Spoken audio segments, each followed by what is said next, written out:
$300 billion. Gone. That's how much money vanished from American retirement accounts last month, while you were probably worrying about gas prices. And here's the kicker. Warren Buffett just made the biggest move of his career. Not buying. Selling. Selling everything he can get his hands on. You know what that tells me? The guy who's been right for 60 years just saw something coming. Something big. And he's not waiting around to explain it to anybody. Look, I'm not here to scare you. I'm here to show you a pattern. A pattern that's played out 3 times in the last 50 years. And we're sitting right in the middle of stage 3 right now. The stage where people who see it coming get rich. And people who don't? Well, they learn what the word broke really means. Here's the thing about patterns. Once you see them, you can't unsee them. And this one, it's got 4 stages. Always the same 4 stages. Like clockwork. Stage 1 is what I call the setup. Everything looks fine. The stock market's humming along. People are feeling good about their 401k balances. Retirement accounts are growing. The talking heads on TV are saying everything's awesome. This is where most people get comfortable. Too comfortable. Stage 2 is the squeeze. This is where the smart money starts moving. Quietly, no fanfare, no announcements. They just start shifting their chips around the table. Warren Buffett calls it being greedy when others are fearful. But here's what he doesn't say on TV. He's also fearful when others are greedy. Real fearful. Stage 3 is the recognition phase. This is where we are right now. This is where the cracks start showing. Where the numbers stop adding up. Where guys like Buffett start selling Bank of America stock like it's on fire. $50 billion worth, in 3 months. You think that's an accident? Stage 4 is the reset. The wealth transfer. The moment when money moves from the pockets of regular people into the bank accounts of people who saw it coming. It's not pretty, but it's predictable. You want proof this pattern works? Let me tell you 3 stories. Story number 1, 1973 to 1974. The oil crisis hit. Most people thought it was just about gas prices, but the smart money knew better. They knew that when energy costs spike, everything else follows. The stock market dropped 48%. Retirement funds got cut in half. But guys like John Templeton, he was buying when everyone else was selling, bought when blood was in the streets, made a fortune that set up generations of his family. Here's what regular people missed back then. They thought it was just about oil, but it wasn't. It was about the whole system getting repriced. When the cost of energy goes up, the cost of everything goes up. And when the cost of everything goes up, people stop buying things they don't absolutely need. And when people stop buying, companies stop making money. And when companies stop making money, their stock prices tank. Simple math. The pattern played out exactly like I just told you. Set up, squeeze, recognition, reset. Boom. 18 months from start to finish. Story number 2, the dot-com crash of 2000. Remember that? Everyone was buying internet stocks like they were lottery tickets. Day traders were quitting their jobs. Your neighbor was giving you stock tips. Classic stage 1 behavior. Everyone's comfortable. Everyone thinks they're a genius. But the smart money saw the squeeze coming. They knew that companies with no profits and no plans to make profits couldn't keep going up forever. Warren Buffett, he stayed away from tech stocks completely. Called them uninvestable. People laughed at him. Called him a dinosaur. Said he didn't understand the new economy. Then came stage 3, the recognition phase. When people realized that Pets.com wasn't actually worth more than Ford Motor Company. When they figured out that stock prices actually need to connect to reality at some point. The NASDAQ dropped 78%. 78%. Your retirement account would have lost 3/4 of its value in 2 years. But Buffett, he was buying Coca-Cola and insurance companies. Boring stuff. Stuff that actually makes money. While everyone else was watching their retirements disappear, his net worth kept climbing. The pattern held. Setup, squeeze, recognition, reset. Same 4 stages, same result. Story number 3, 2008, the housing crisis. This one's probably still fresh in your memory. Banks were giving mortgages to anyone with a pulse. Everyone thought real estate could only go up. Home prices were doubling every 5 years in some places. People were using their houses like ATM machines. The smart money started moving in 2006. They could see the math didn't work.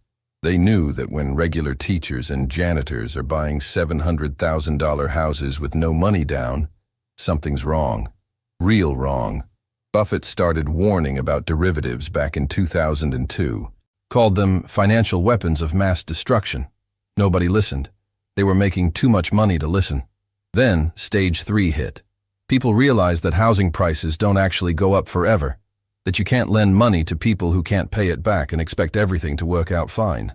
The S&P 500 dropped 57%. Retirement accounts lost $2.5 trillion. $2.5 trillion.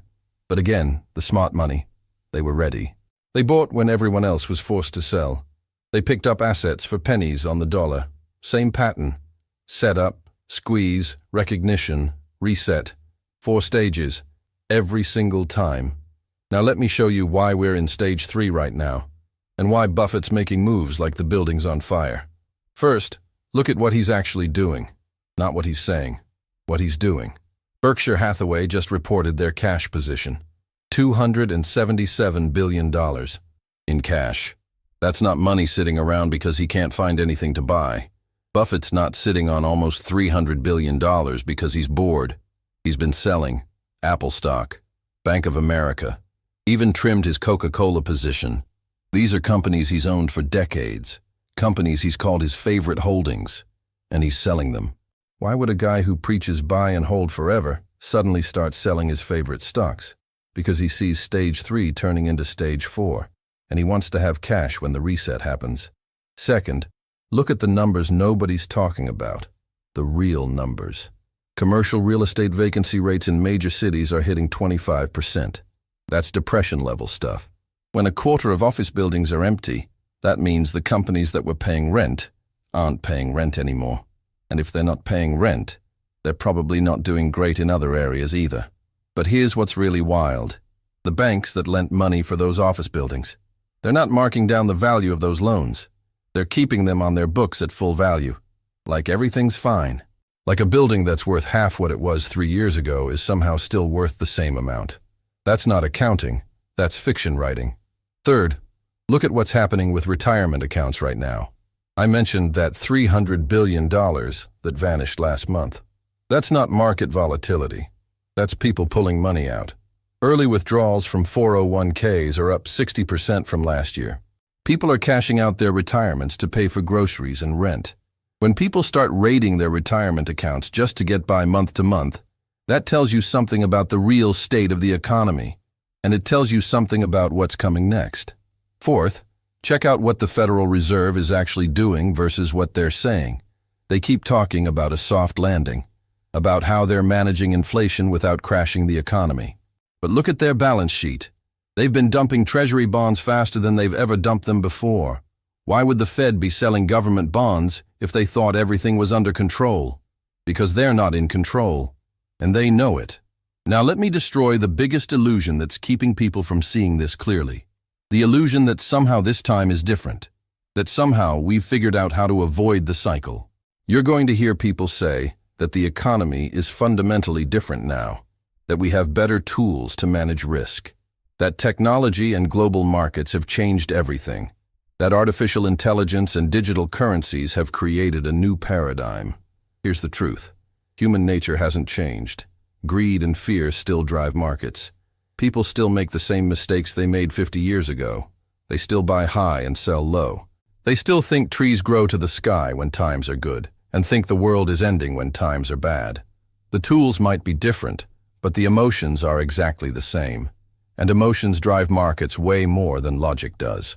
You're also going to hear that the government won't let the system collapse, that they'll step in and save everyone's retirement accounts, that they've learned their lesson from 2008. Let me ask you something. If the government could really prevent financial crashes, why did 2008 happen at all? Why did 2000 happen? Why did any crash ever happen? You think they just decided not to use their magic crash prevention powers those times? The government can print money. They can bail out banks. They can prop up markets for a while. But they can't change math.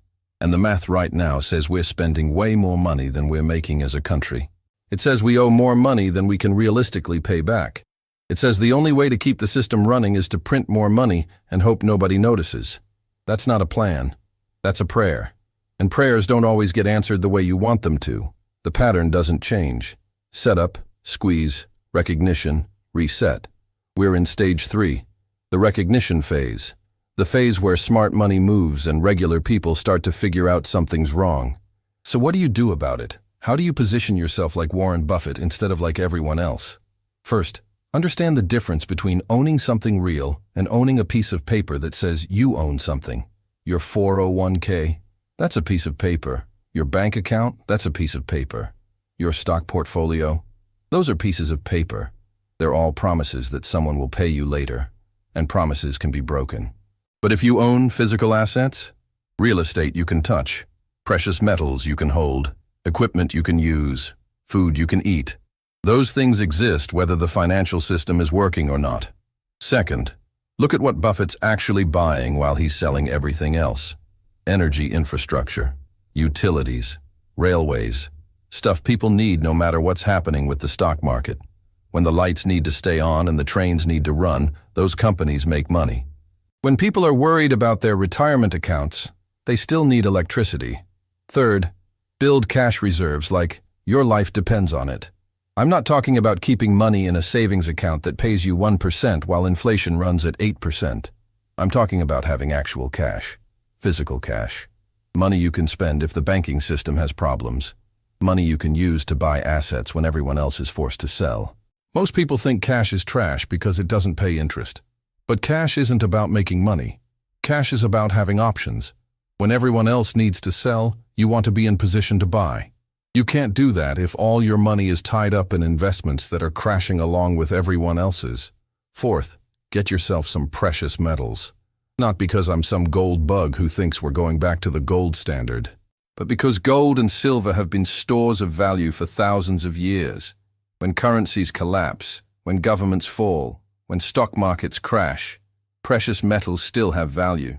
They're like insurance for your wealth. You don't buy car insurance because you want to crash your car. You buy it in case something bad happens. Same thing with precious metals. You buy them in case the dollar has problems. And looking at how much money we're printing, that's not exactly a crazy idea. Fifth, learn a skill that's valuable no matter what happens to the economy. Something people need whether times are good or bad. Plumbing, electrical work, growing food, fixing cars, teaching kids, taking care of sick people. If the financial system crashes tomorrow, people still need their toilets to work and their kids to learn math. Your job might disappear. Your retirement account might disappear. But your skills go with you wherever you go. Look, I know this sounds heavy. I know it's not fun to think about your retirement disappearing. But here's the thing. The people who saw the previous crashes coming didn't lose their shirts. They kept their shirts and bought everyone else's shirts at discount prices. You can either see this coming and prepare for it, or you can pretend everything's fine and hope for the best. But hope's not a strategy, and pretending problems don't exist doesn't make them go away. Warren Buffett didn't become the richest guy in America by hoping everything would work out. He got rich by seeing problems before other people saw them, by preparing for downturns while everyone else was partying, by buying when everyone else was selling.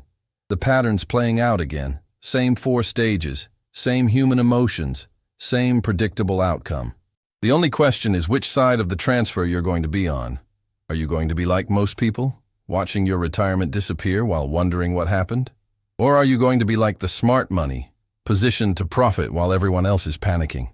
The window for preparation is closing. Not because I'm trying to scare you, but because that's what windows do. They close. And once stage 4 starts, once the reset begins, it's too late to prepare. You're either ready or you're not. Don't wait until everyone else figures it out. By then, it's too late to do anything about it.